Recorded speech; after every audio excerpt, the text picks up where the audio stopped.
SITREP World Briefing for May 29, 2026. A Russian drone struck an apartment building in Galati, a Romanian city near the border with Ukraine, injuring 2 people and setting off a fire overnight.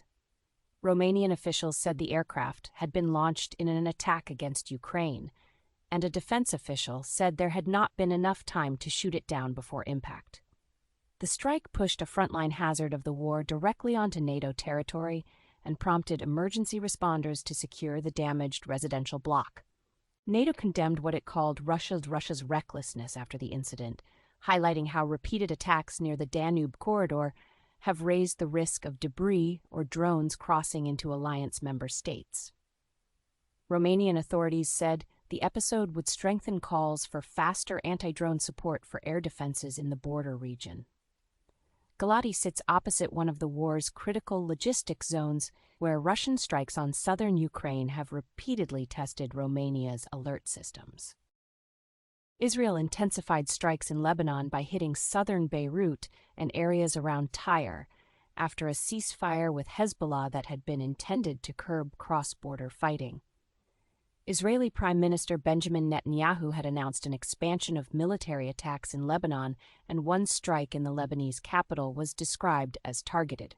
In Tyre, residents cleared rubble after Israeli strikes left visible destruction across the historic coastal city on the 28th of May. Lebanon's culture minister Ghassan Salameh said bombings fell very close to the ruins of Tyre, warning that heritage sites were in serious danger. The United States and Iran have reached a tentative agreement to extend a ceasefire for 60 days, but the arrangement still requires approval from President Donald Trump and Iran's leadership. U.S. officials said the framework had been agreed, while Vice President J.D. Vance said the two sides were very close to a deal, but not there yet. The proposed 60-day extension is designed to create space for further negotiations to end the war, rather than allow the current ceasefire to lapse without a successor arrangement. Because both Washington and Tehran must still sign off, the announcement amounts to a provisional political understanding rather than a final settlement. Hungarian Prime Minister Peter Magyar traveled to Brussels on Friday for his first top-level talks with European Union leaders since his April election victory, seeking the release of funds that had been frozen during Viktor Orban's years in power. Magyar's meeting with European Commission President Ursula von der Leyen marked an early test of his pledge to repair ties with Brussels after a long period of confrontation over rule of law disputes, governance standards, and Hungary's position inside the bloc. The talks also signaled that Budapest's new government wants a less combative relationship with EU institutions, while trying to unlock money that is important for Hungary's investment plans and wider economic credibility. The diplomatic push in Brussels came a day after Hungary's parliament voted overwhelmingly to cancel the country's planned withdrawal from the International Criminal Court, another step in dismantling Orban-era policy. That parliamentary decision gave Magyar a concrete example of change before meeting EU officials, because Orban had become one of the bloc's most disruptive leaders on questions of international law, judicial independence, and relations with European institutions. By pairing a symbolic foreign policy reversal with an appeal for frozen EU funds, Magyar's government is trying to show that Hungary is moving back toward the European mainstream, and that policy changes in Budapest are intended to be matched by a practical financial reset in Brussels. The 2026 Shangri-La Dialogue opened in Singapore on Friday with U.S. Defense Secretary Pete Hegseth holding meetings with Prime Minister Lawrence Wong and other Singapore leaders before his scheduled address on Saturday. The opening of Asia's premier security forum comes at a moment of mounting geopolitical friction, and Hegseth used his stop in Singapore to reaffirm bilateral ties with a key Southeast Asian defense partner. This year's dialogue is opening against broader questions about U.S. priorities in the Indo-Pacific, the balance of power in Asia, and how regional governments will respond to sharper strategic competition. Hegseth's appearance has therefore taken on added significance, because Washington is using the Singapore Forum to reassure partners that defense relationships remain active and politically backed at a senior level. Singapore matters in that effort not only as the host city for the dialogue, but also as a long-standing security partner whose leaders maintain working ties with the United States. The U.S. Treasury and allies of President Donald Trump are pushing a proposal to create a $250 banknote carrying Trump's portrait as part of events tied to the 250th anniversary of the United States.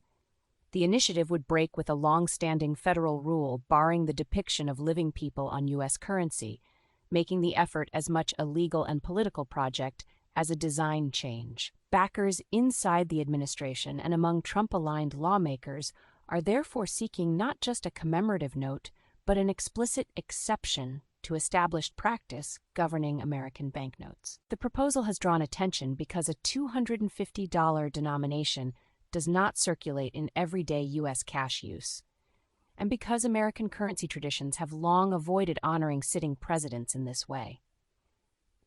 By tying the note to the country's 250th anniversary, Trump supporters are trying to give the plan a patriotic frame. But the central issue remains whether Congress and the Treasury can overcome the legal barrier on featuring a living president. Blue Origin's New Glenn rocket exploded during a launch pad test at Cape Canaveral, Florida, on Thursday night. The blast happened during an engine test on the pad, and there were no reports of injuries. The company began investigating what went wrong at one of the United States' most important launch centers. Video from the scene showed the New Glenn vehicle erupting into a huge ball of flame on the Florida launch pad, with the explosion lighting the night sky and, in nearby areas, shaking homes close to Cape Canaveral. Jeff Bezos described it as a very rough day, and the incident immediately raised new questions about Blue Origin's testing schedule as the company tries to establish New Glenn as a major heavy-lift launcher in the increasingly competitive commercial space market.